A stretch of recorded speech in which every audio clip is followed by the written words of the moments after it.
భారీ వర్షాలతో తెలంగాణ రాష్ట్రం అతలాకుతలమయ్యాయి. గత 3 రోజులుగా ఎడతెరిపి లేకుండా కురిసిన వర్షాలతో వరదలతో లోతట్టు ప్రాంతాలు ముంచెత్తాయి. చాలా ప్రాంతాలు జల దిగ్బంధమయ్యాయి. జనజీవనం పూర్తిగా స్తంభించిపోయిందండి. ఈ క్రమంలోనే భారీ ఎత్తున ఆస్తి ప్రాణ నష్టం జరిగింది. అయితే తెలంగాణలో వర్షాభావం వల్ల దెబ్బతిన్న రైతులకి భారీ సహాయం ఇవ్వడానికి రేవంత్ రెడ్డి కృషి చేస్తున్నారు. తెలంగాణలోని ఖమ్మం, భద్రాద్రి, కొత్తగూడెం, మహబూబ్ నగర్, సూర్యాపేట జిల్లాల్లో పెద్ద ఎత్తున వరదలు సంభవించగా చాలా వరకు నష్టం సంభవించింది. కాగా వరద ప్రభావిత ప్రాంతాలను సీఎం రేవంత్ రెడ్డి సందర్శించారు.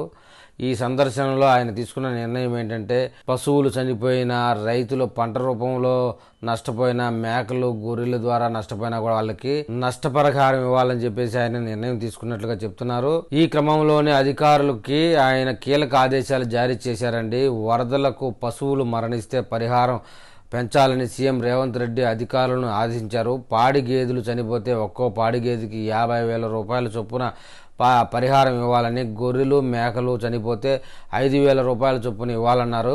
అలాగే పూర్తిగా దెబ్బతిన్న పంటలకు ఒక్కో ఎకరానికి 10,000 చొప్పున నష్టపరిహారం ఇచ్చేలా ఏర్పాట్లు చేయాలన్నారు.